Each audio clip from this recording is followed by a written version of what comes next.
정성을 다하는 국민의 방송 KBS 주진우 라이브. 그냥 그렇다고요.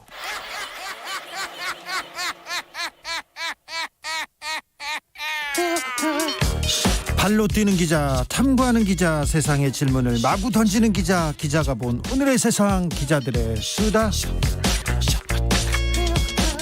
라이브 기자실을 찾은 오늘의 기자는 은지옥이요. 시사인 김은지입니다. 전 세계적으로 코로나의 파고가 너무 높습니다. 일본 3,000명대 기록하기도 했고요.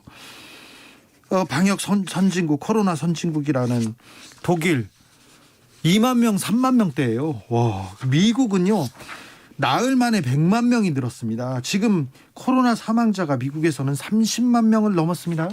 네, 코로나 사망자 확진자 추세가 심상치가 않은데요. 예. 확진자는 1,600만 명을 넘어섰습니다. 미국만 말하는 거죠, 지금? 네, 그러니까 전 세계 1위이긴 한데요. 이 코로나로 랭킹을 매긴다는 게 참 무의미하기도 하고 조심스럽긴 한데. 잠시만요. 미국의 코로나 확진자가 네. 얼마라고요? 1,600만 명입니다. 미국 나라 하나에서? 네네. 전 세계는 7,200만 명 확진자가 있고요. 그중에 1,600만 명이 다 미국 사람입니다. 아, 네.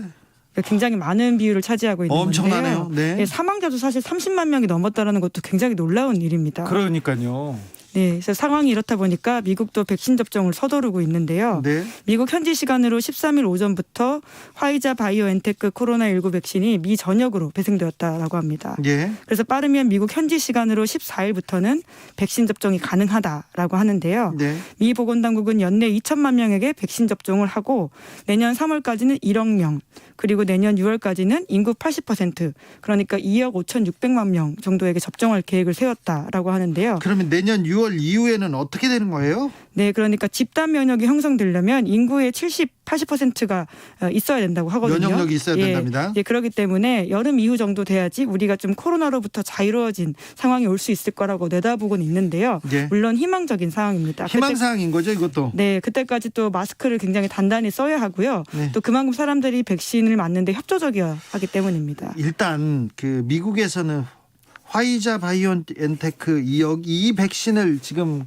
가장 신뢰하고 있나 봅니다. 예, 가장 먼저 나왔기 때문에요. 이제 그것을 가장 빠르게 이제 긴급 승인하는 식으로 해서 이제 면역을 좀 형성할 것을 기대하고 있는 중입니다. 근데 미국인들 보니까 주말에 워싱턴 집회 보니까 마스크도 안 썼어요. 그런데 백신도 거부하는 미국인들 그렇게 많다면서요? 네, 또 민경욱 의원이 또 그 중에 한 명으로서 마스크 쓰지 않고 그 시위에 참여했다는 그러니까 거더라고요. 그분 거기서 왜 나와요? 네, 전 의원인데요. 심지어 트럼프 트위터에 얼굴이 정말 나와 있습니다. 나왔어요? 예. 그래서 막 그거 자랑하고 다닌다면서요? 뭐 본인은 그렇게 생각하는 것 같더라고요. 대단하신 분 하나. 예. 네. 그래도 코로나19는 정말 조심해야 될 텐데 아무도 마스크를 쓰지 않아서 정말 놀라운 상황인데요. 예. 말씀처럼 백신을 거부하는 미국인들이 정말 많습니다. 얼마나 많아요? 예, 통계마다 숫자가 다르긴 한데 적어도 미국 사람 5명 중에 1명은 백신을 맞지 않겠다 이런 의사를 가지고 있다라고 보이는데요. 예, 20%가 넘어요. 네, 이번 달 공개된 미국의 여론조사 기관인 퓨 리서치 센터라는 곳이 있는데요. 여기 조사에 따르면 미국 성인 21%가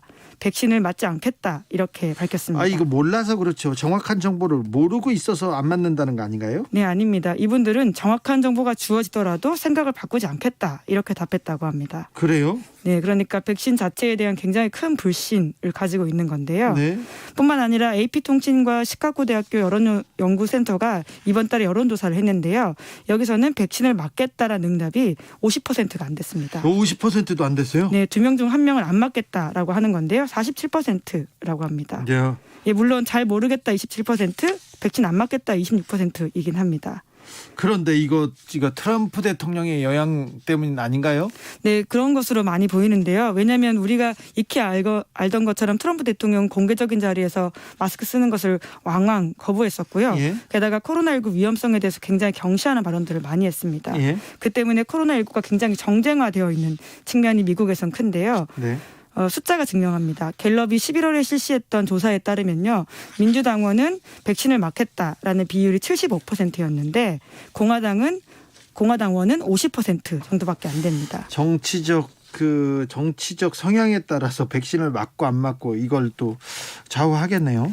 네, 그런데 이게 결국 공공재잖아요. 백신을 맞은 사람들이 많이 있어야지만 우리 모두가 다 같이 안전해지는 건데 이렇게 되면 백신의 효과가 얼마나 날지는 좀 의심스러운 상황이긴 합니다. 2661님께서 이런 문자 주셨어요. 그거 안 맞을 거면 우리나 주면 좋을 텐데 얘기하는데 우리도 맞습니다. 우리도 준비하고 있어요. 우리 정부가 다 대응하고 있으니까 걱정하지 마세요. 자, 미국의 전직 대통령들이 조금 우려, 이거 걱정하기 시작했나 봐요. 이분들께서 나서서 나는 백신 맞을 거야 이런 얘기를 지금 공개적으로 하고 있어요. 네, 일종의 캠페인 같은 건데요. 버락 오바마, 조지 부시, 빌 클린턴, 우리가 익히 알고 있는 미국 전직 대통령들이 네. 카메라 앞에서 백신을 맞겠다 이렇게 밝혔는데요. 예. 뿐만 아니라 파우치 박사도 자신의 차례가 오는 대로 백신을 공개적으로 맞겠다라고 했고요. 파우치 박사는 미국의 정은경입니다.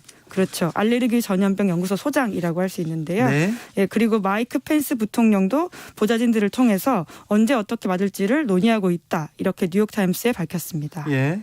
그리고 백신 접종 권장해야 되는 거 아닙니까? 네, 이제 그런데 이게 워낙 갈리고 있다 보니까요. 미국 사회에서는 이에 대한 캠페인성으로 돈까지 쓴다라고 하는데요. 어떻게요? 네, 2억 5천만 달러, 그러니까 한국 돈으로 2,700억 원을 미디어에다가 캠페인을 한다라고 합니다. 광고한다는 건가요? 네, 그렇죠. 그러니까 사람들한테 백신 맞으라고 일종의 캠페인을 한다는 건데요.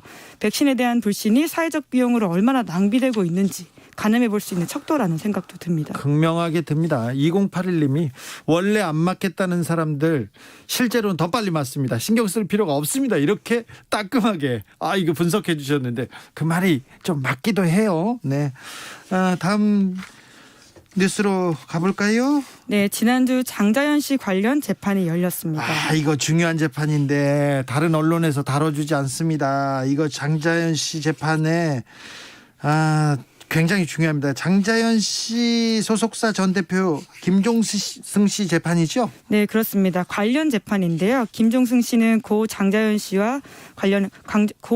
사건과 관련해서 위증을 한 혐의로 현재 재판을 받고 있습니다. 장자연 씨를 이렇게 접대하라고 했고 그리고 뒤에서 때렸다 이런 걸로 유죄를 받기도 했죠. 네, 과거에 이미 그 사건으로는 사실은 그것도 본질을 제대로 기소하지 않고 판결이 나왔다 이런 비판들이 많았었는데요. 네. 폭행죄로만 유죄 판결을 받은 바가 있습니다. 네. 그런데 이번엔 또다시 위증죄로 재판을 받게 되었는데요.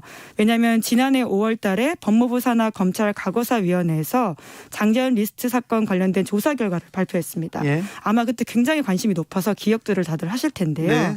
당시에 검찰 과거사위원회가 김 씨에 대한 위증 혐의로 검찰에 수사를 권고했고요. 예. 이에 따라서 검찰은 김종승 씨의 과거 진술 및 참고인 조사 등을 통해서 위증 혐의가 인정된다고 보고 김종승 씨를 불구속 기소했습니다. 그렇죠. 조사를 통해서도 조사 때도 재판에도 다 거짓말을 했다고 이거는 검찰이 다시 이거는 수사해서 기소했습니다. 재판받으라고. 네, 작년 일입니다. 네, 이거는 성상납 강요 이런 건 아니고요. 거짓말한 거예요. 그렇죠? 네, 왜냐하면 그 부분은 공소시효가 완성이 돼서 이번에는 포함되지 않았습니다. 자, 허위 증언. 어떤 허위 증언이었죠? 네, 김종승 씨는 2012년 11월 달 이종걸 전 더불어민주당 의원의 명예훼손 재판에 증인으로 나간 적이 있는데요. 자, 이 재판이 장자연 씨 접대, 성접대, 그다음에 그런 내용이었어요. 조선일보 방사장 이런 사람들이 나왔는데 재판은 이종걸 전 민주당 의원이 받고 있었어요. 네. 왜 그러냐면요. 이종걸 전 의원이 이거 사실관계 밝히라고 얘기했었거든요. 네, 국회에서 그런 이야기를 했습니다. 그런데 검찰에서 수사를 제대로 안 하고 이종걸 의원만 수사를 하는 거예요. 그래서 재판을 받았어요. 네, 맞습니다. 이때 이종걸 전 의원이 왜 재판받았는지를 먼저 좀 설명을 드려야 될 것 같은데요. 대략의 큰 그림은 말씀해 주셨는데 그때가 워낙 옛날이다 보니까 또 조금 디테일이 기억 안 나실 수 있잖아요. 네. 그래서 장자연 씨가 스스로 목숨을 끊은 때가 2009년 3월이었습니다. 예. 우울증으로 인한 자살 이렇게 보도가 되던 때였는데요.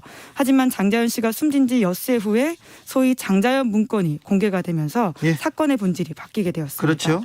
해당 문건에는 잠자리 접대 요구를 한 쿼터하고요. 조선일보 방사장 그리고 술자리 접대를 받은 쿼터하고 조선일보 방사장님 아들인 스포츠조선 사장님이라는 부분이 있어서 사회적으로 큰 논란이 되었는데요. 네. 하지만 당시 대부분 언론들이 장자연 문건에 나온 조선일보라는 단어를 기사화하지 못했습니다. 예. 그때 기사들 찾아보면 땡땡일보 땡사장 이런 식으로 썼는데요. 조선일보를 부르지도 못하는 그런 시절이었어요. 네, 왜냐하면 조선일보가 그렇게 적시할 경우에는 고소하겠다라는 이야기들을 했었었는데요. 예. 그래서 이 부분에 대한 문제의식을 느낀 이종걸 의원이 2009년 4월 달에 국회 대정부 질문에서 장자연 리스트에 조선일보 방사장이 포함돼 있다라는 취지로 공개 발언을 해서 민형사로 고소고발이 되었습니다. 그때 재판에 김종숙 씨가 나갔잖아요. 네, 그때 증인으로 굉장히 중요한 사람이었습니다. 네. 그런데 그때 했던 말이 알고 보니까 거짓이었다라고요. 작년에 검찰이 판단한 겁니다. 재판에서 김종숙 씨가 다 거짓말을 했어요. 그때 저도 2009년에 저도 취재를 열심히 했는데요. 조선일보 방사장 관련해서 취재를 했죠. 그런데 조선일보 방사장은 수사를 안 하고 조사를 안 하고 경찰이었습니다. 그때 경찰이 저를 수사하는 거예요. 열심히 취재했다고. 왜 나냐? 조선일보한테 가지. 죄송합니다. 저희도 그렇게 됐습니다. 나중에 보니까 경찰청장이 조선일보 사장이 무서웠다고, 그쪽에서 협박을 당했다고 조현호 전 경찰청장이 얘기하고 예, 그러기도 그렇습니다. 했었지 않습니까? 네, 2009년에 경기청장이었던 조현호 청장이 뒤늦게 그런 소위 이제 폭로를 하기도 했었는데요. 네. 물론 방상훈 사장은 한 번 피의자 신분으로 경찰 조사를 받긴 했습니다. 그런데 예. 네.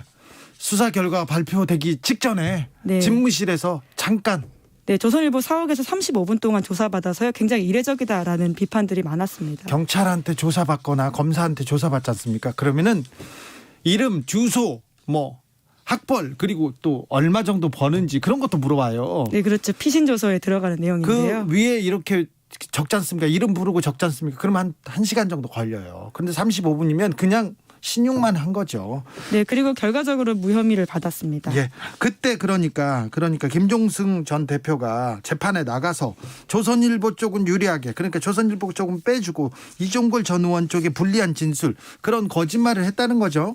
네, 이제 지금 검찰은 현재 그렇게 판단하고 기소를 한 건데요. 김종승 전 대표는 장자연 씨가 숨진 이후에야 방 사장이 누구인지 알았다, 이런 취지로 이야기했다고, 그게 위증이다라고 기소가 됐습니다. 예. 그런데 이러한 증언과는 달리 이제 검찰이 새로 수사한 바에 따르면 반박하는 증거들이 많다는 건데요. 그렇죠. 김정승 씨는 평소 박용훈 코리아나 호텔 사장과 잘 알고 지냈고요.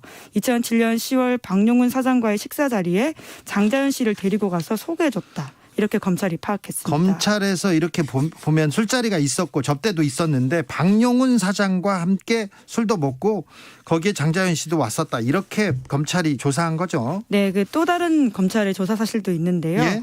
김종승 씨가 또 2008년 10월 달에는 방정호 전 TV조선 대표와 만난 자리에서 장자연 씨를 동석시켜서 술자리가 끝날 때까지 함께 있었다라고 하는 건데요. 네. 하지만 과거 이종걸 전 의원 재판에서는 우연히 방정호 전 대표를 만났고 장자연 씨는 인사만 하고 갔다, 이렇게 이야기했기 때문에 이것이 또 거짓이다라고 검찰은 판단하고 있습니다. 네. 우연히 그냥 술집에서 지나가다 우연히 그냥 만나서 인사만 하고 갔다는 거예요. 근데 장자연 씨는 그 아들한테 접대를 했다고 하면서 이런 얘기를 하면서 자기가 증언이 증거가 되는데 가장 신뢰도가 높은, 신빙성이 높은 증언이 유언이에요. 자기가 죽으면서까지 남겨놓은 말인데 이걸 다 무시했지 않습니까?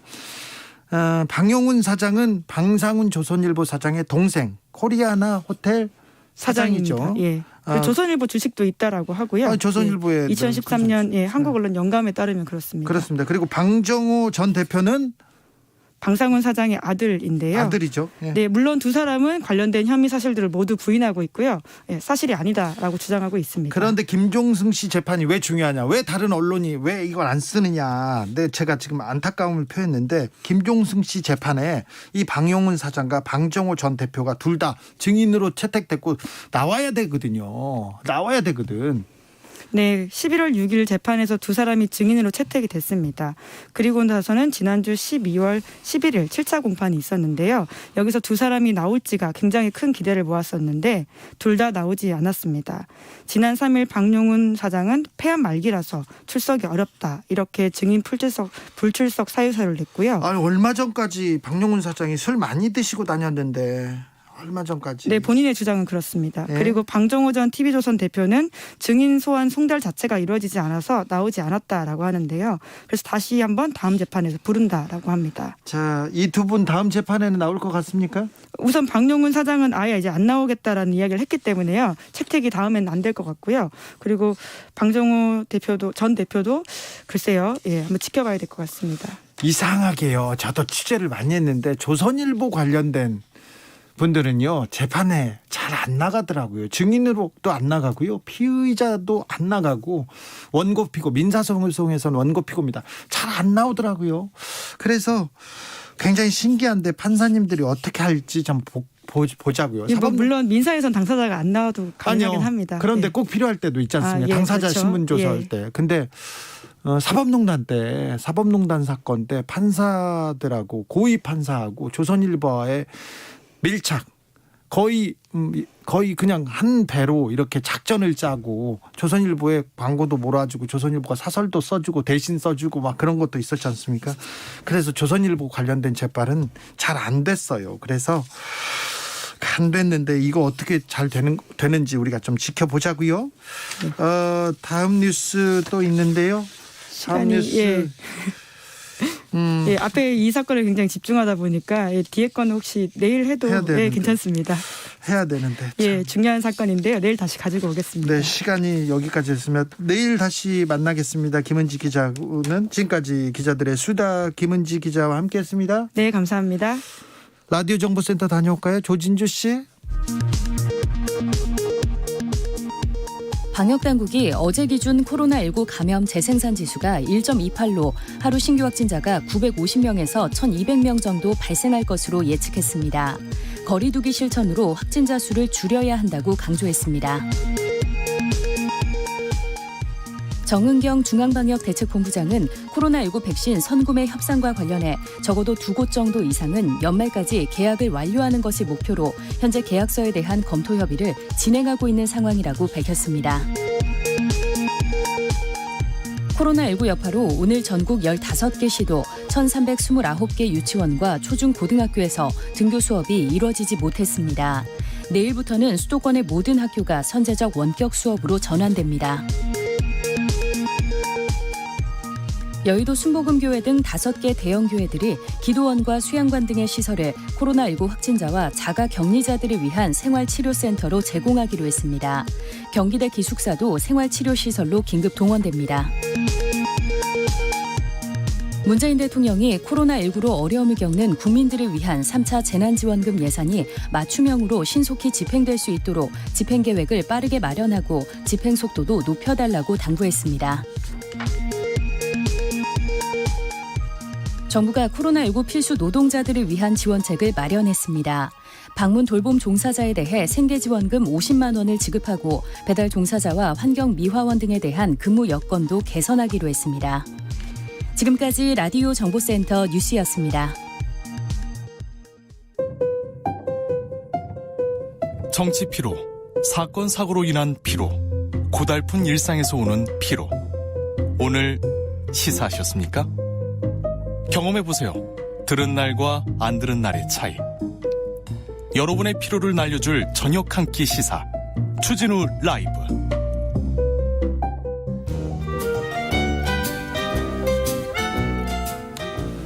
민생이 먼저다. 함께 잘 먹고 잘 사는 법 찾아보겠습니다. 민생과 통하였느냐? 생생민생 통. 안진아선아 민생생각 안진걸 민생경제연구소장 어서 오세요. 네, 안녕하십니까. 얼마나 바쁘세요? 예, 지금 온몸이 추운데요. 네. 국회 본청 앞에 중대재해예방법. 예. 저는 중대재해기업처벌법이라는 이름도 좋지만 네. 좀 더 우리는 긍정적으로 접근하자고요. 네. 중대재해예방법. 농성하고 계시잖아요. 네, 거기 다녀오셨어요? 거기서 지금 1시간도 안 되고 있었는데도 너무 추운 거예요. 오늘 너무 추워요. 예. 내일은 더 춥다는데 아이고 오늘 바깥에서. 아침에는 삼성생명 안보험 환자들 예. 4분이 지금 삼성생명 본관에 농성하고 있는데 네. 다른 생명보험회사는 다 금감원 공고대로 지급을 했는데 삼성생명만 지금 40%를 지급을 안 하고 있거든요. 삼성이 하면 다르네요. 그러니까 역시. 방금 전에도 조선일보가 일종의 죄를 지어도 사법 처리에서 예외가 되거나 특혜를 받고 있다는 지적해 주셨잖아요. 네.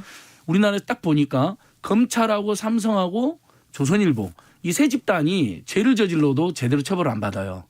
근데 금감원 공고까지 무시하고 하니까 암보험 환자들이 지금 암 환자들이 4분이 네. 오늘로 336일째 농성하고 있는데 아침에 제가 거기를 갔어요. 근데 삼성 높은 빌딩 사이잖아요. 네. 바람이 체감 온도는 한 20도 되는 것 같더라고요. 근데 그 실내에서 하시는 거 아니에요? 다행히 그분들이 실내에서 하죠. 네. 근데 밖에 못 나와요. 왜냐하면 밖에 나오면 농성 못하게 할까 봐 아하. 안에 4분 있고 밖에서 지원하는 분들이 있는데 네. 와 정말 체감 온도 그 얼어 죽겠다 이런 말 있잖아요. 그런 느낌이었고요. 거기 갔다가 방금은 이제 국회 앞에 중대재해 본청 앞에 지금 4분 농성원 오늘 이낙연 대표도 왔다 갔다 하시고요. 네. 주호영 원내대표님도 왔다 갔다 하셨다고 하니까 네. 잘 되겠죠? 저는 2가지인데요. 필리버스터가 오늘 종료되고 바로 상임위를 지금 국회법을 보면 본회의를 열고 있는 데는 상임위를 못하게 되어 있어요. 예. 근데 여야가 합의로 상임위 열 수는 있어요. 국회의장 중자에. 네. 근데 그게 쉽지 않으니까 필리버스터를 저는 종료하고 빨리 바로 상임 논의해서 딱 3가지는 일단 통과시키자 이겁니다. 중대재해예방법, 택배법. 그다음에 우리가 박덕흠 의원 문제 제기 많이 했잖아요. 그렇죠. 최근에 이분이 안 보시더니 갑자기 한겨레신문 기자로 1억이나 되는 엄청난 소송을 해서 지금 또 물의를 일으키고 그랬어요? 있는데 1억이나 냈어요. 그것도 이해충돌법이요. 예, 그것도 회사를 상대로가 아니라 그 기자를 괴롭힐 목적이었는지 기자한테 1억을 내버린 거예요. 네. 한겨레신문 기자님들 월급도 작은데 세상에. 그래갖고 제가 이제 공익변론에 나섰는데요. 그분으로 이야기가 된 이제 이해충돌 예방법이 지금 국회 계류 중에 있거든요. 이 3개는 저는 우리 국민들 모두가 아마 응원하는 법이라고 봅니다. 예. 제발 일하다가 그래서 제가 피켓도 갖고 왔어요. 모든 시민이 안전하게 살 권리, 중대재해기업처벌법 제정. 네. 농성장에서 갖고 와 잠시 빌려달라고. 잘 해가지고. 빌려왔구나. 예. 난 어디서 이렇게 항상 만드나 했는데 그러니까 어디서 제 빌려오시는구나. 별명이 피켓 장인이긴 한데 네, 어디서 이렇게 제가 다 못 만드니까 어쩔 살짝 때는. 가져오셨군. 예. 그래서 택배법도 제정하라. 네. 과로사 대책의 핵심 택배법. 알겠습니다. 이렇게 자, 하겠습니다. 생생민생통 본격적으로 안진걸 소장과 달려보겠습니다.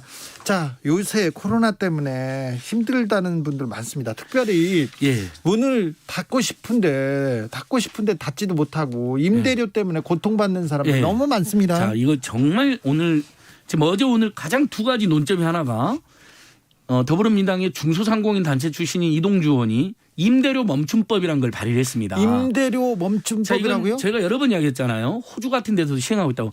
자, 방역을 위해서 본인 잘못이 아니라 방역 때문에 강제로 문을 닫았어요. 네. 그럼 우리 애청자 여러분들 한번 곰곰이 생각해보죠. 그럼 매출이 0원이 돼요. 네. 근데 임대료는 꼬박꼬박 나와요. 나가죠. 이 상황은 정의로운가? 네. 매우 불공정한 거죠. 마침 지금 방금 확인해보니까 대통령께서도 문재인 대통령도 이거 문제 있는 것 같다. 네.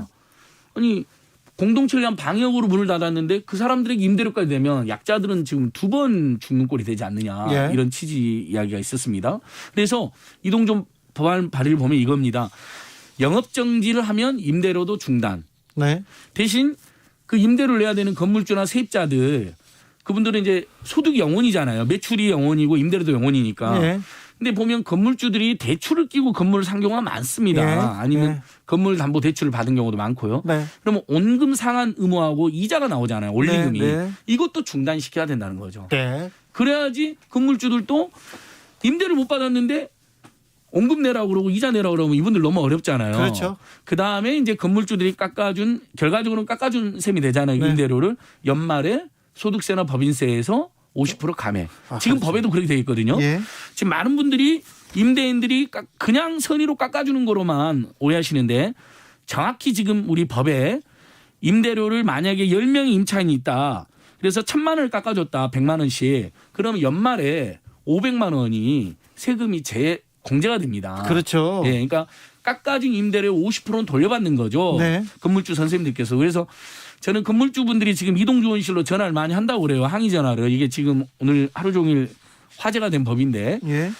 당장 임대를 못 받는다고 하니까 화가 나시고 답답하셔서 전화하실 것 같아요. 왜냐하면 네. 대출도 있고 이자도 있으니까 이해됩니다만 아니 근데 더 우선적으로 생각하면 매출이 0원인데 어떻게 임대를 받냐고요. 그렇죠. 고통 분담 예, 이 해야죠. 문제를 해결해야 돼. 근데 그걸 건물주들만 다 뒤집으시면 안 되니까 은행들도 나서서 그러면 원리금을 영업정지인 경우에 임대료가 0원이면 우리도 원리금을 안 받겠다. 자, 은행도 네. 고통 분담하고 정부도 고통 분담해서 정부도 그러면 임대인들이 결과적으로 깎아준 50%는 세금으로 지원해주겠다. 네. 이건 이 정도면 저는 사회적 합의가 될 것 같습니다. 네. 근데 이제 이 법안이 국회에 제출 지금 전화 이동조님한테 전해보니까 오늘 제출했대요. 네. 그러니까 이제 사회적 토론이 있을 텐데요. 저는 감히 우리 국민들께서는 아마 이런 방향으로 합의를 해주지 않으실까. 임대료가 아니 매출이 0원이면 임대료도 0원. 그럼 은행들도 원리금을 못 받게 하고 근데 안 낸다는 게 아니잖아요. 네. 나중에 이제 원리금은 내게 돼 있는 것이고. 코로나보다 더 무서운 게 먹고 사는 건데 이 소상공인 임대료가 제일 무섭대요. 예.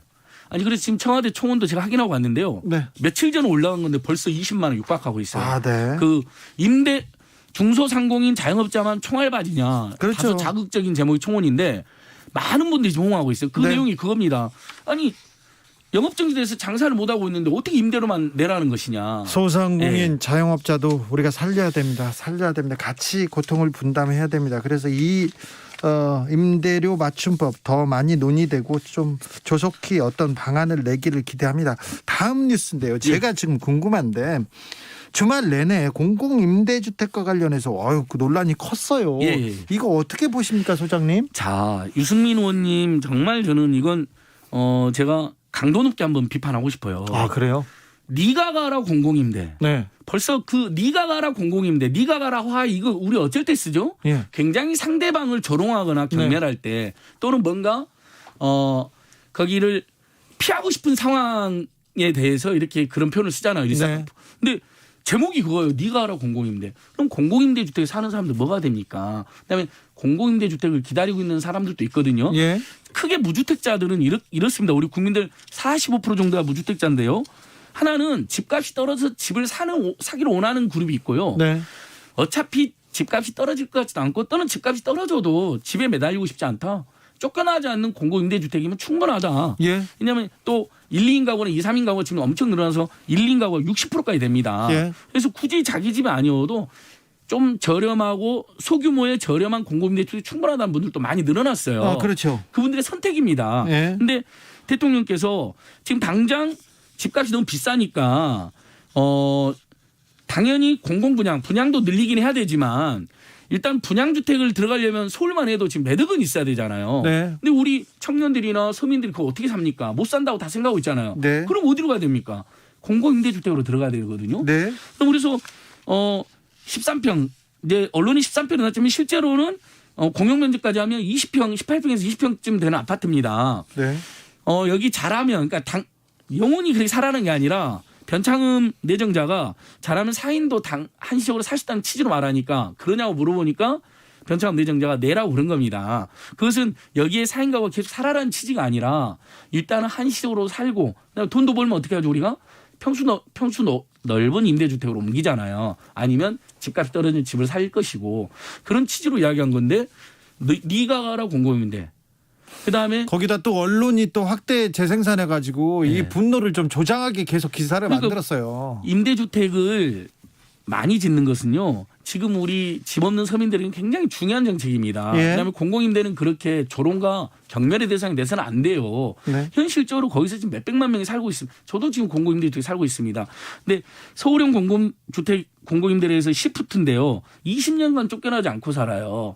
지금 민간 임대차는 2년에서 겨우 이번에 4년으로 늘어났잖아요. 네. 2년마다 쫓겨나다가. 네. 그러니까 이 서울형 임대주택이라든지 이런 데 보잖아요. 청년 역세권 임대주택 보면 경쟁률이 몇십 대 1, 몇백 대 1까지 합니다. 예. 그럼 실제로 임대주택에 대한 수요가 있다는 거잖아요. 아, 그럼요. 그러면 당연히 정부랑 지자체랑 관련 공기업은 10평짜리든 20평짜리든 또는 30평짜리든 가구 수에 맞게 크고 작은 평수의 다양한 공공임대주택을 많이 짓는 게 필요하거든요. 그래서 지금 시민단체들이 공공임대주택을 2배로 지어라라는 캠페인도 하고 있어요. 예. 그러니까 그런 상황에서 갑자기 공공임대주택이 마치 기피 대상이나 혐오의 대상, 경멸의 대상인 것처럼 네가 가라 공공임대. 안철수 전 대표도 지는 640평에서 살면서 왜 국민들이 13평을 강요? 이게 그런 취지가 아니잖아요. 네. 당장 원룸이나 지옥고라든지 훨씬 생활 여건이 어려운 서민들이 있다면 그래도 쫓겨나지 않고 길게 살 수 있는 보증금과 월세가 상대적으로 저렴한 공급주택을 많이 지어야 된다. 네. 3인이든 4인이든 살 수 있게 더 지어야 된다는 취지의 이야기인데 네. 이거 너무 실망스러운 아무튼 이야기입니다. 그래서 대통령이 되시겠다는 분인데 공공임대 사시는 분들을 조금 좀 기분 나쁘게. 굉장히 불편하고요. 네, 그다음에 불쾌하게. 마치 우리 국민들은 집을 원하고 있는데 대통령이나 이정자들이 나서서 다 공공임대 쪽으로 내모는 것처럼 이야기를 했어요. 그게 아니고 처음에 사회로 나오고요. 또 서민들이면 처음에는 다 공공임대 주택에 살다가 돈을 모아서 네. 그다음에 집값 떨어지고 또는 저렴하게 분양되는 주택에 들어가는 그 단계로 생각하는 것이거든요. 거기에 계속 살겠다는 사람도 있어요. 물론 그분들도 있지만 그런 단계를 거쳐 사는 사람들도 있는 건데 마치 다 공공임대 주택은 뭔가 그렇죠. 5356님께서 공공임대주택 들어가고 싶어도 못 들어가는 분들 많습니다. 아주 많습니다. 네. 경쟁률이 몇백 대일까지 한다니까요. 저는 실제로. 3인 가족인데 실평수 11.5평에 살다가 작년에 평수 늘려서 이사 왔어요. 이렇게 얘기하고요. 0646님도 저도 11평짜리 신혼 시절에 애랑 같이 살았어요. 괜찮아요. 살만해요. 이런 얘기 하십니다. 아, 참. 부동산 얘기만 나면 좀 사람들이 화가 나 있는 것 같아요. 그 화가 나 있는데 좀 불안하죠. 부동산에 대해서 하도 많이 올라서요. 그런데 이걸 또 정치인들, 언론인들이 너무 부추기면서 이 화를 부추기고 있는 것 같아서 좀 안타깝습니다. 그러니까 결과적으로 정부 여당의 정책이 미진해가지고 비판할 점이 있으면 비판해야 된다고 봐요. 저도요. 네. 하지만 공공임대주택을 늘리는 것은 서민들 주거 안정에 너무 도움이 되고 그다음에 그렇죠. 수요가 그쪽으로 상당히 분산되기 때문에 집값 안정에도 하향 안정에 도움이 되는 정책이니까 이건 건드리면 안 되는 겁니다. 알겠습니다. 오히려 더 늘리자고 주장을 해야 되는 거죠. 더 늘리자입니다. 안진걸 소장이 네. 지금까지 생생민생 통 안진걸 소장과 함께했습니다. 감사합니다. 교통정보센터 다녀오겠습니다. 정현정 씨. 네, 이 시각 교통정보입니다. 퇴근길입니다. 오늘 하루 교통량은 많지 않았습니다. 퇴근 시간이 되면서부터 주요 도로 정체가 시작됐는데요. 먼저 서울 시내는 강변북로 구리 방향으로 마포대교 조금 지난 곳에서 작업을 하고 있어서 4차로가 막혀 있습니다. 이 부근 정체가 심하고요. 현재 경부고속도로 서울 방면은 수원 부근에서 밀리고 있습니다. 더 가서는 양재에서 반포까지 속도 줄여서 지나고요. 반대 부산 쪽은 한남에서 서초까지 천천히 갑니다. 경인고속도로는 서울 방향으로 서인천에서 부평까지 밀리고 있고요. 신월 부근에서 제속도 못 내고 있습니다. 서해안고속도로는 서울 방면으로 일직분기점에서 금천까지 현재 정체고요. 금천 부근에서 금천까지 정체가 이어지고 있습니다. 영동고속도로 인천 쪽으로 북수원에서 부곡까지 3km 구간 정체고요. 월곶분기점에서 영동선 시점까지 4km 구간 정체입니다. 서창분기점에서 영동선 시점까지도 속도 줄여서 지나고요. 남해고속도로 이지선 서부산 방향으로는 감천 부근 2km 구간 정체입니다. 중앙고속도로 부산 쪽은 대동요금소 1차로에서 승용차 사고가 나서 현재 처리 중입니다. 뒤쪽으로 혼잡하니까요. 조심 운전하시기 바랍니다. KBS 교통정보센터에서 정현정이었습니다. 테이크아웃 시사 나왔습니다. 오늘도 하나 챙겨가세요. 주진우 라이브.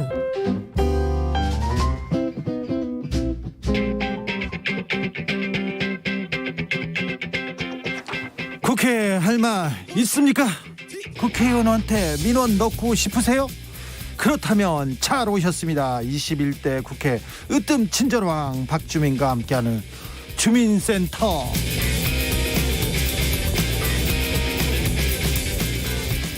여러분의 민원에 귀를 기울이겠습니다. 주민센터의 주치의원 박주민 의원 오셨습니다. 안녕하세요. 네, 안녕하십니까. 네, 얼마나 이렇게 바빠요? 지금도 노숙하고 그러진 않죠? 네, 아닙니다. 지난주에 네. 그 서창입법 통과해서 통과한 뒤로는 노숙은 안 하고 있는데 네. 또 국회 지금 필리버스터가 진행되고 있어서요. 네. 저희 당 의원들은 당번조를 짜가지고 예. 본회의장에 앉아 있어야 돼요. 아, 야간조의 경우 이제 밤을 새야 됩니다. 예, 그래서 주말에 야간조로 밤을 한번 샜습니다. 그래요? 네. 아무튼 노숙이 잘 어울리긴 하는데 이제 노숙 그만할 때 됐어요. 아유, 노숙하면 너무 힘들어요. 그럼 옛날 같지 않아요. 옛날 같지 네. 않아요. 네. 옛날에 저기 박주민 의원하고 노숙도 많이 같이 하고요. 바깥에 병원 같은 데서 잘 많이 잤어요. 또 박주민 의원은 겸손하고요. 또 거기에서도 바깥에 노숙할 때도 좋은 자리가 있어요. 그래서 좋은 테이블이나 좋은 소파 같은 데는 저 같은 사람은 일찍 들어 눕는데 박주민은 쭈뼛쭈뼛 타가지고 제일 거기서 불편한 자리에서 자는데 잘 어울려요. 네. 그런데 조금 이제 몸 챙기실 때 됐습니다. 네. 자, 국회 주말 내내 필리버스터로 뜨거웠어요. 네. 요새 국회 상황 어떻습니까? 지금 민주당이 계속해서 법안을 처리하고 있고요. 네. 그리고 필리버스터로 국민의힘에서는 맞서고 있습니다. 맞습니다. 원래는 이제 야당의 필리버스터를 최대한 보장해 주겠다고 했잖아요. 드리려고 했는데 네. 지금 코로나19 상황이 좀 굉장히 안 좋아져서요. 하루에 거의 1,000명에 가까운 네. 환자들이 나오고 있고 그래서 국회가 지금 한가롭게 필리버스터를 하고 있을 때가 아닌 것 같고요. 네. 방역이라든지 또는 개혁입법 처리에 좀 더 속도를 내야 되겠다. 중대재해기업처벌법도 마찬가지고요. 그래서 속도를 더 내겠다고 생각하는 거예요? 예, 그래서 이제 필리버스터 좀 접고 상임위가 좀 돌아가야 돼요. 아, 근데 의원님, 지난주에도 코로나 상황이 심각했는데 왜 네. 지난주에는 필리버스터 허용해라 이렇게 하더니 이번 주에는 이렇게 바꾼 거예요. 사실은 그 필리버스터가 진행되는 동안 이제 그 코로나19도 그렇고 아까 말씀드렸던 대로 중대재해기업처벌법 때문에 김용균 어머님 같은 경우는 이제 단식을 시작하셨거든요. 아, 그러니까. 그래서 상임위가 좀 돌아가서 관련된 법들이라든지 이런 거 처리시켜야 될 필요성이 더 커졌습니다. 아, 예. 이제 급해졌구나. 자, 네. 야당에서는 독재, 날치기, 폭정 이런 얘기하는데 법치주의 파괴 얘기 나오는데 어떻게 생각하세요? 지금 국회법이 정한 절차대로 안 하고 있는 게 아무것도 없습니다. 아, 그래요? 예, 법률가인 박주민이 보기에도 예, 절차대로 하고 있습니까? 절차대로 법대로? 하고 있고요. 예. 그렇기 때문에 뭐 절차를 위배해서 만약에 저희들이 밀어붙였다면은 독주, 독재, 폭정 이런 얘기가 맞겠지만 다 국회법에서 정한 절차대로 예. 하고 있기 때문에 이런 비판은 좀 안 맞는 것 아닌가 이렇게 생각을 합니다. 저는 이 말에 대해서는 꼭 물어보고 싶었어요. 조수진 국민의힘 의원, 동아일보 네. 기자 출신인데요. 독재가 싫어서 북한을 탈출한 태영호 의원이 진짜 독재를 목격하고 있다. 네? 이렇게 발언을 했어요. 아이 진짜 말이 안 되죠. 저희는 이제 그 절차대로 아까 말씀드렸던 것처럼 저희는 절차대로 하고 있고요. 그다음에 반대 토론이나 이런 것들도 지금 필리버스터를 통해서 보장을 하고 있지 않습니까? 예. 다만 24시간 지나면은 다수의 의결로서 이제 중단을 시킬 수 있는 장치도 네. 있어요. 그래서 24시간 정도는 보장해 드리고 그다음에 이제 저희가 아하. 의결하는 거죠. 24시간이면 말할 수 있는 충분한 시간이 있으니 네. 24시간씩 얘기하고 그다음에는 빨리빨리 일하자 이런 얘기입니다. 네. 자, 공수처 이야기로 좀 넘어가 볼까요? 네. 공수처법 개정안 국회를 드디어 통과했습니다. 네. 자, 공수처 출범까지 앞으로 어떤 과정들이 남았습니까? 우선 내일 국무회의가 있거든요. 예. 그럼 국무회의에서 이제 그 심의 의결 공포 과정을 거치게 되고요. 공포되면은 이제 바로 시행이 되면서 이전에 구성됐던 공수처장 후보 추천위원회를 승계하게 됩니다. 예. 그래서 이제 그 공수처장 후보 추천위원회가 가동이 돼야 되고요. 네. 가동이 돼서 이제 2명의 후보를 올리면 이제 대통령이 그 중에 1명을 선택하게 되고 연말 안에 그러니까 네. 한 다음 주까지는 그럼 공수처장 후보를 추천할 수도 있습니까? 제가 알기로는 이 후보 추천위원회가 16일인가요? 네. 열리는 것으로 예정돼 있다 그러더라고요. 예. 그러면은 이제 그 절차가 좀 신속하게 진행이 된다면은 연말 근데 인사청문회를 또 거쳐야 됩니다. 네. 자, 그래도 그 공수처장 후보는 정할 수 있겠네요. 네, 제 생각에는 인사청문회까지도 잘하면은 연내 가능하지 않을까 이렇게 보고 있습니다. 그리고는 그러면 공수처 꾸려서 출범하면 내년 초에는 출범할 수 있는. 예, 공수처장이 뽑히면은 이제 그 처장 중심으로 공수처의 내부 규칙을 만들고요. 예. 그다음에 이제 공수처 검사라든지 이런 추가 인원을 선발해야 되지만 오랜 시간이 걸리지는 않을 것 같습니다. 네. 자, 드디어 국민들이 공수처를 기다리고 있던 국민들이 많은데요. 네. 공수처는 이제 출범할 것 같습니다. 이거 하나 물어볼게요. 네. 조응천 의원이 공수처법 이렇게 표결에 불참했잖아요. 국정원법 표결에도 불참했는데 이거는 당내에서는 뭐라고 합니까? 제가 뭐 국정원법 개정 표결을 안 하셨다는 얘기는 제가 이제 지금 죄송한 말씀이지만 처음 듣고요. 네.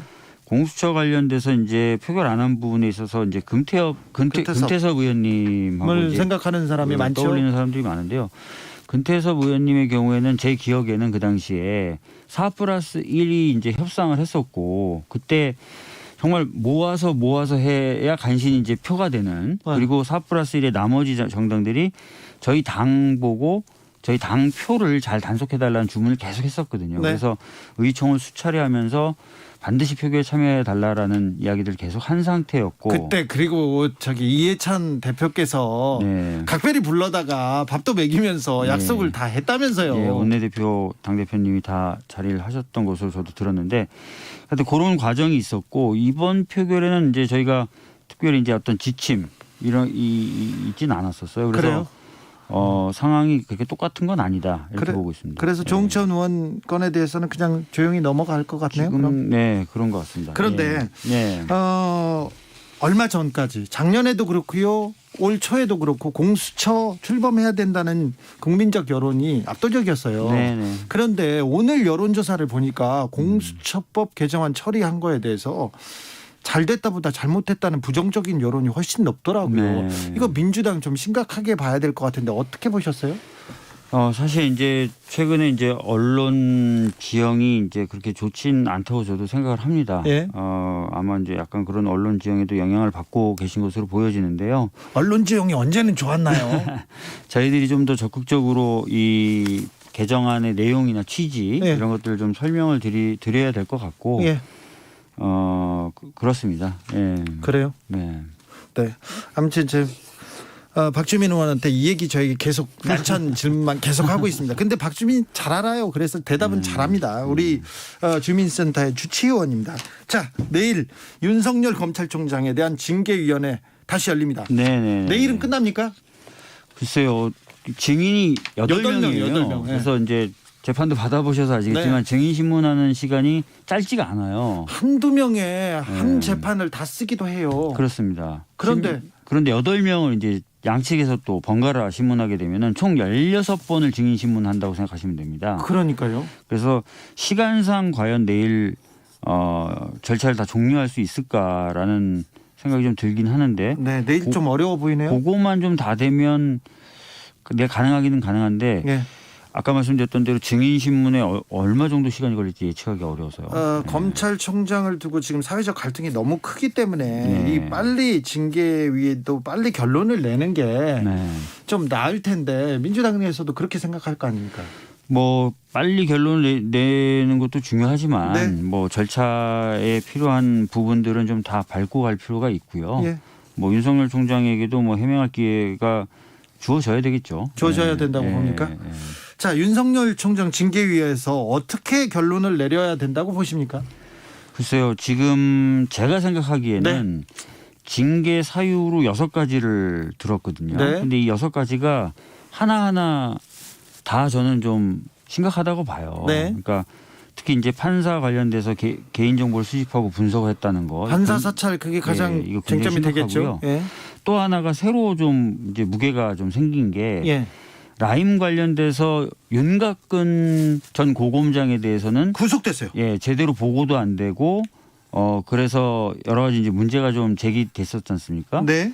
근데 윤곽근 고검장이 며칠 전에 구속이 돼 버렸어요. 구속됐어요. 그러니까 이건 무슨 얘기냐면 윤곽근 고검장이 받고 있는 혐의가 중대하다는 거거든요. 네. 근데 이 중대한 혐의를 받고 있는 사람에 대해서는 제대로 된 절차를 밟지 않고 보고가 이루어졌다든지 네. 또는 이 과정에서 대검의 여러 간부들이 패싱됐다든지 네. 이런 부분이 사실은 굉장히 심각한 문제로 대두가 되는 거죠. 네. 그러니까 구속이 될 정도로 심각한 사안인데 절차를 제대로 밟아서 보고가 이루어지지 않았다. 네. 심지어 법무부에서는 이 사실을 아는 사람이 김봉현의 자필 편지 전에는 아무도 없었다. 아하. 이런 건 이제 문제가 되는 거죠. 아, 그렇네요. 네. 그래서 이 부분도 좀 따져봐야 되겠네요. 그래서요. 그래서 어떻게 결론이 나야 그래서 된다고? 제 생각에는 어떻게 저는 해석합니까? 뭐 최소한 정직 이상의 정직. 결정이 나오지 않을까. 정직 이상의 결정이 나올지 않을까. 네. 아무튼 징계위원회가 내일로 끝날 가능성도 있고 네. 다만 이제 증인 신문에 얼마나 시간이 걸리는지는 예상하기 어려우니 시간이 좀 걸릴 수 있다. 예. 걸릴 가능성이 좀 더 높은 거죠. 아무래도 치열하게 공방하다 보면 네. 증인 신문을 하는데 시간이 더 길어질 거고요. 네. 그렇게 되다 보면은 어쩔 수 없이 조금 더 시간이 걸릴 수도 있지 않을까 생각합니다. 자, 이야기를 다시 국회로 틀어보겠습니다. 각종 법안들이 개혁 법안들이 지금 국회 본회의를 계속해서 넘어가고 있습니다. 특별히 네.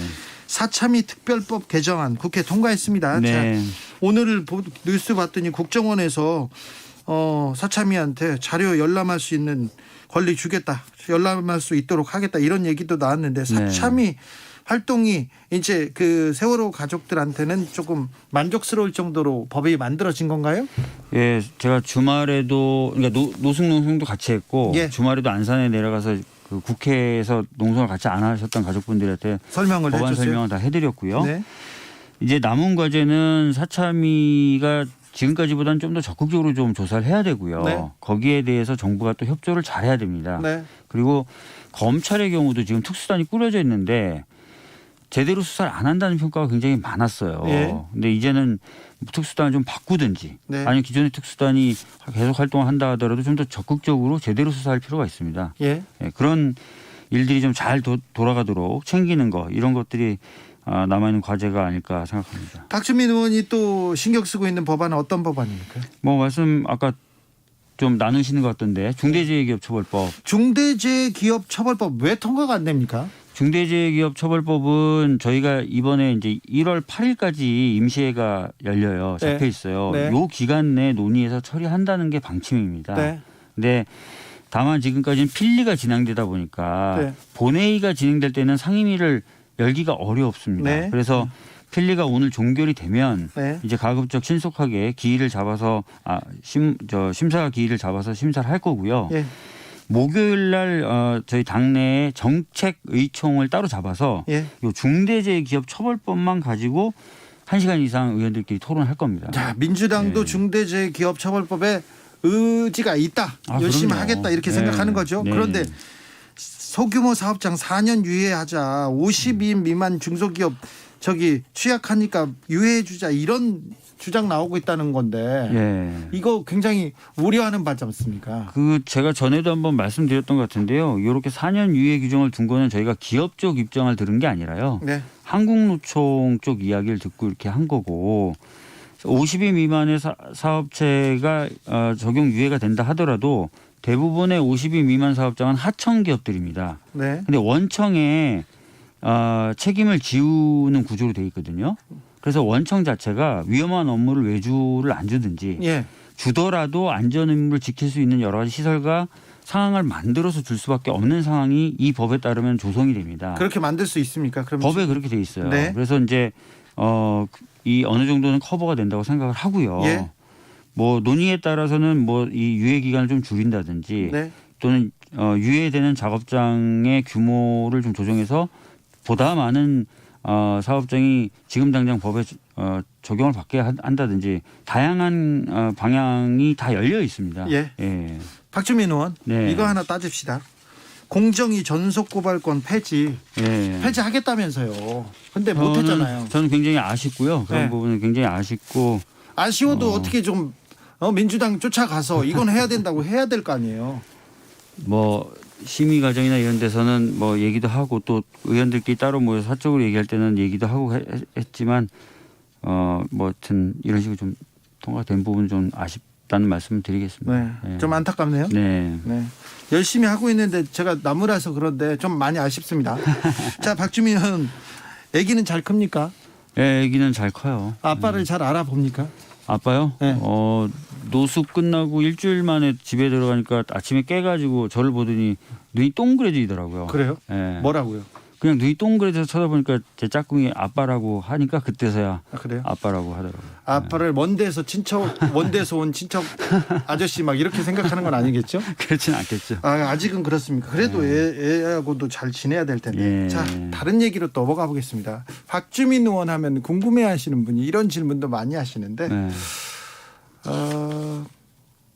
서울시장 어떻게 할 거냐고 물어보는 거예요. 아직 결정을 못했고요. 아직 결정 못했습니까? 네. 그러면 다음 질문 넘어갈게요. 네. 우상호 의원께서 여권에서 처음으로 서울시장 네, 공식 네. 출마 선언했습니다. 네. 어떻게 보셨어요? 우상호 의원님 그 출마하셨다는 얘기 들었고 그래서 저도 이제 본회의장에서 마주치면은 좀 화이팅 뭐 이렇게 응원도 좀 드리려고 그랬는데 그럴 기회가 없어서 죄송한데 이 자리를 빌어서 화이팅이라고 제가 응원해드리겠습니다. 화이팅. 네. 보통 박주민 의원이 다른 분들 굉장히 응원하고 북돋아 주는데 화이팅 한마디 하는 거 보면 이분 정도는 아이고. 라이벌로 생각한다 이럴 수도 있어요. 자, 지금 박영선, 박주민, 우상호 3파전으로 생각하시는 분들 많은데 서울시장에 대해서 네. 어떻게 보세요? 모르겠습니다. 일단 우상호 의원님은 결심을 하셔서 선언하셨고요. 저는 아까 말씀드렸던 대로 아직 고민 중입니까? 고민 중입니다. 그러니까 뭐 여러 가지 좀 공부도 하고 네. 주변에서 말씀도 듣고 있는데 아직 제가 마음을 정하지 못했습니다. 자, 우상호 박영선 후보보다 박주민이 인물은 나은 거 아닌가요? 훨씬 인물이요? 네, 훨씬 잘생긴 거 아닌가요? 제일 약한 부분이 인물인데. 아, 그래요? 좀 자신감을 가지셔도 됩니다. 자, 네. 박주민 의원이 생각하거나 아니면 민주당 생각이어도 좋습니다. 코로나 3차 대유행의 네. 파고가 엄청납니다. 네. 코로나가 계속되면서 힘들어하는 서민들, 특별히 영세업, 자영업자, 소상공인 많습니다. 예. 자, 민주당에서 이 코로나 3차 유행을 좀 넘어갈 수 있는 정책들 준비하고 있습니까? 박주민 의원도 생각하고 있습니까? 지금 오늘 이제 그 의원들 사이에 좀 대화가 많이 이루어지던데요. 우선은 지금 방역이라는 관점 또 치료라는 관점에서 의료진의 부담을 좀 어떻게든 좀 줄일 수 있는 예. 그리고 이제 병상의 문제나 이런 것들을 어떻게든 좀 넘어설 수 있는 방법들이 우선은 급하게 고민이 돼야 될 것 같더라고요. 예. 그래서 아직 뭐 정해진 건 아닌데요. 의원들끼리 얘기하는 수준이라서 제가 지금 밖으로 말씀드린 게 좀 부담스러운 면도 있는데 뭐 자가진단 키트라든지 이런 네. 것들을 해서 이제 자가 검진을 유도하든지 그다음에 이제 그 백신이나 이런 부분에 있어서도 조금 어떻게 보면 스케줄을 좀 당긴다든지 이런 논의들을 좀 의원들이 많이 하고 있고요. 예. 그다음에 이제 그 사회적 거리두기가 이제 혹시나 3단계나 이런 식으로 접어들게 되면은 말씀하신 대로 자영업자분들이나 이런 분들이 더 힘들어지시니까 네. 그런 부분에 대한 어떤 경제적 지원 이런 것들도 얘기는 하고 있습니다. 근데 아직 결정된 게 없어서 말씀드리기가 좀 그렇습니다. 준비는 하고 있는 거죠? 네, 논의는 하고 있습니다. 박주민 의원도 개인적으로 좀 준비하는 정책들이 있어요? 저도 뭐 사실은 지금 말씀드렸던 이런 궤죠. 네. 지금 뭐 워낙 병상이나 의료진의 문제, 예. 의료진 부족 문제 이런 것들이 제기되고 있고 또 자영업자분들이 겪고 계시고 앞으로 겪을 어려움이 크니까 이걸 완화하거나 도움이 될 수 있는 것들. 은평 지역구잖아요. 네. 서울 은평에 지금 박주민표 이런 코로나 정책 아니면 그 민생 대책 이런 거 세우는 거 있습니까?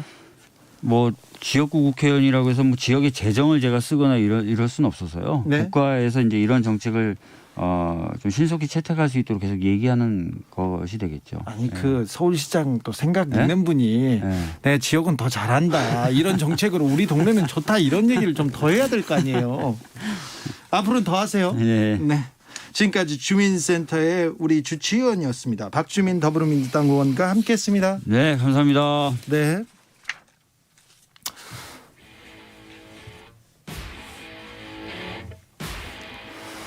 퀸의 Hammer to Fall 들으면서 오늘 주진우 라이브는 여기서 마무리하겠습니다. 내일은 오늘보다 더 춥다고 합니다.